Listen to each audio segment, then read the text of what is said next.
ladies and gentlemen. It is a privilege to address this distinguished gathering of military leaders from troop-contributing countries, the architects, the upholders, and the messengers of peace. You reflect the strength of an institution that has, for nearly 8 decades now, stood out as a beacon of hope in a conflict-ridden world, United Nations peacekeeping.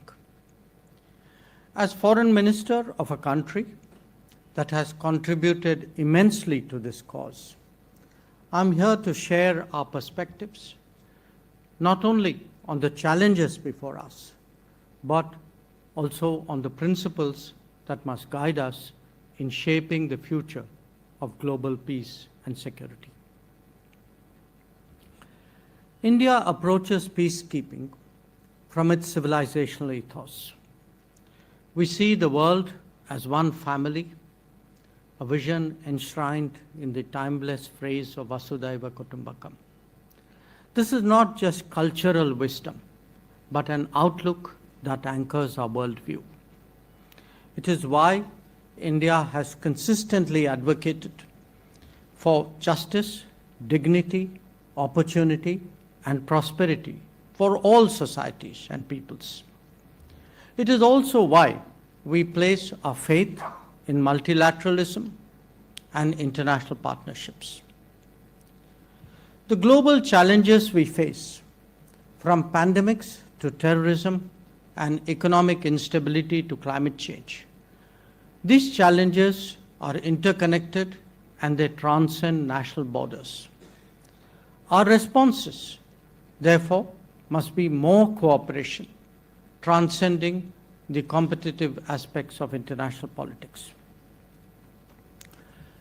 The natural starting point for such collaboration is the United Nations.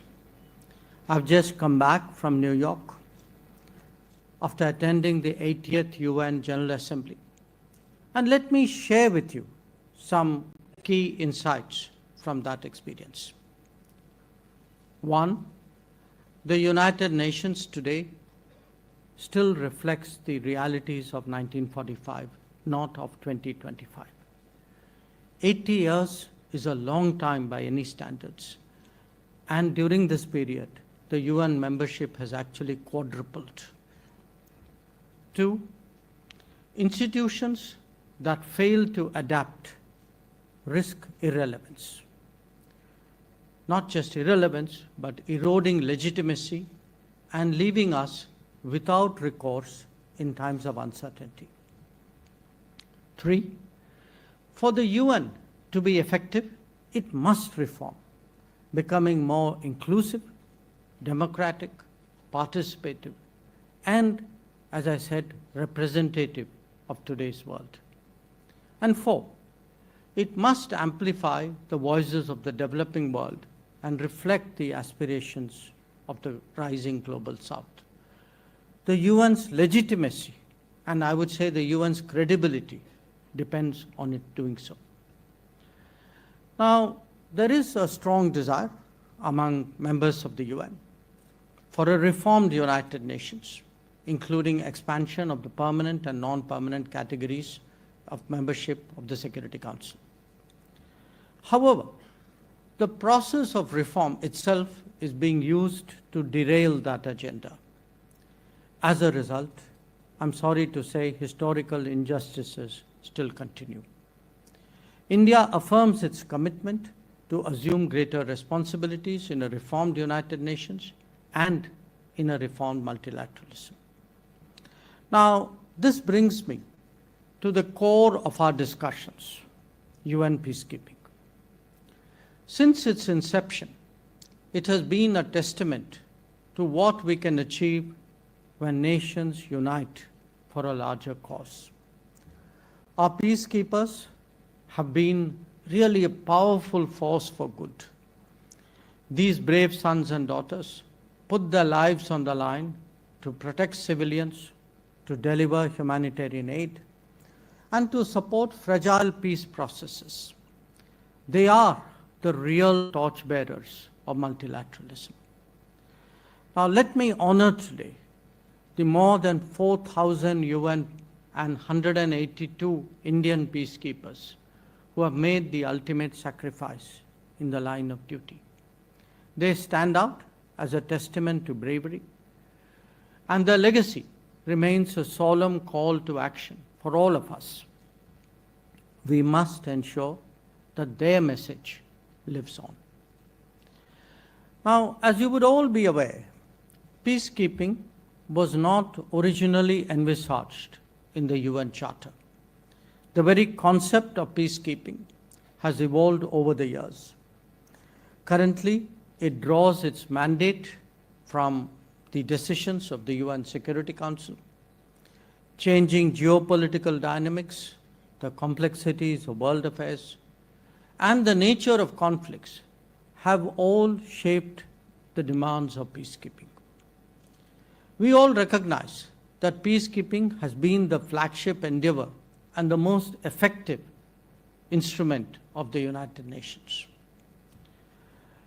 When it comes to peacekeeping operations, allow me to flag 7 concerns for your collective consideration.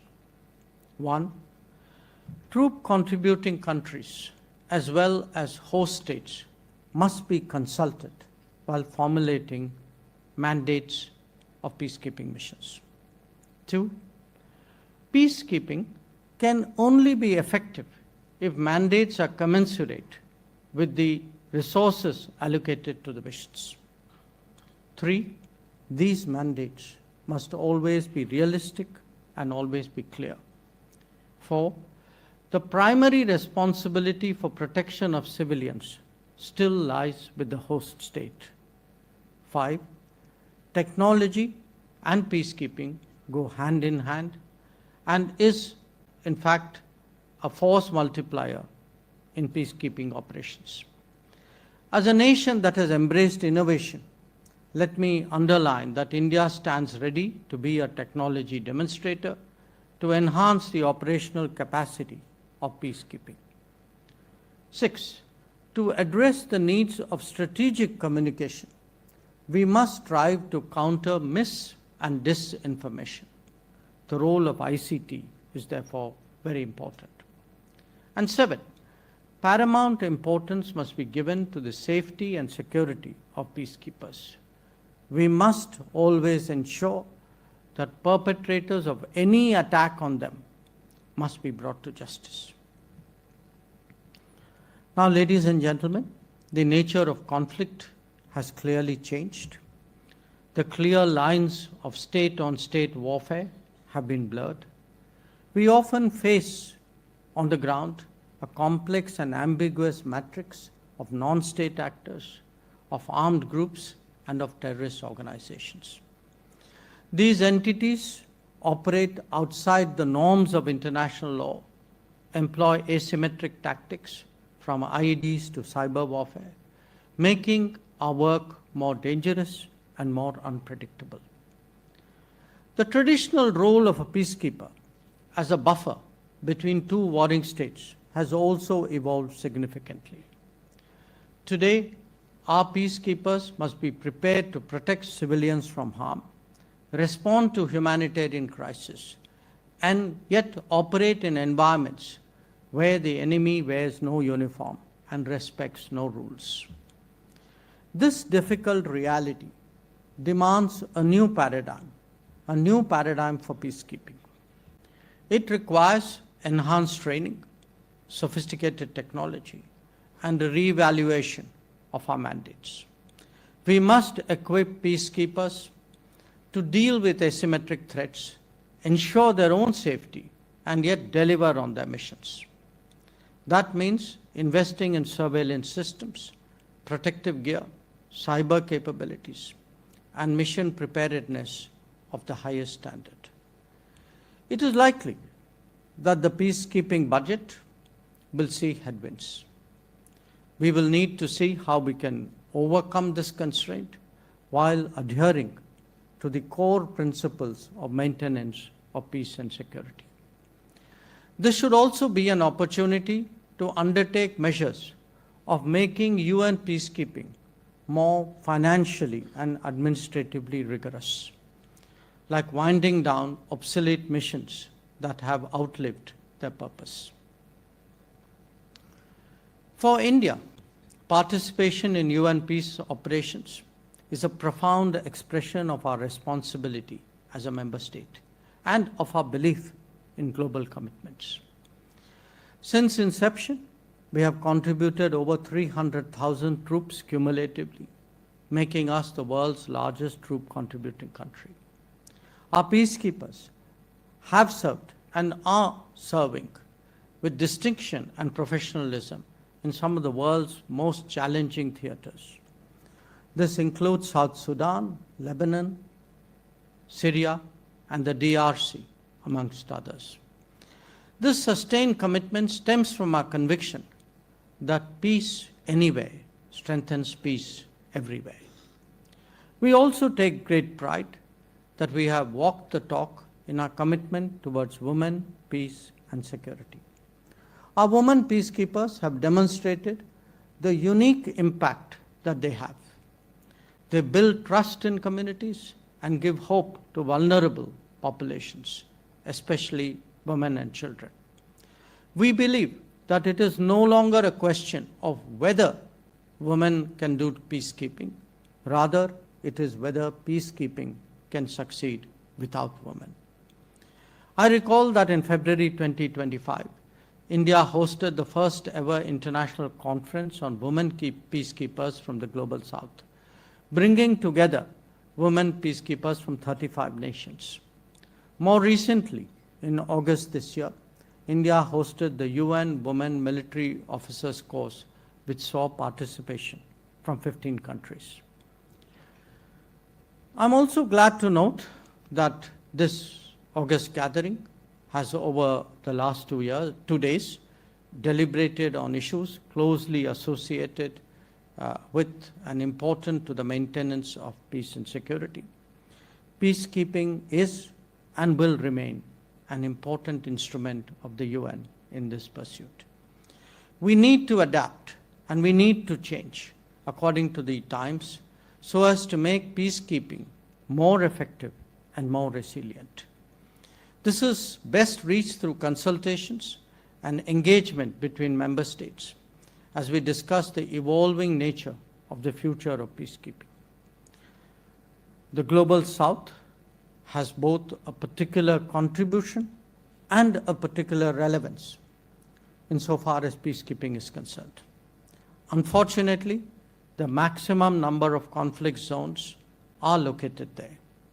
In fact, the requirements of the Global South are themselves distinct, calling for unique, regional, and even local solutions. This is why conferences of this type are valuable in engaging on a single platform in the search for optimal solutions. India has always stood with our brothers and sisters of the Global South and will continue to help with our expertise and long-standing experience across all domains, including in peacekeeping. Let us therefore commit to working together, collectively, constructively, and by consensus, to shaping a renewed vision of peacekeeping, one that honors the sacrifices of the past, that adapts to the challenges of the present, and that commits to the promise of the future. I thank you for your attention.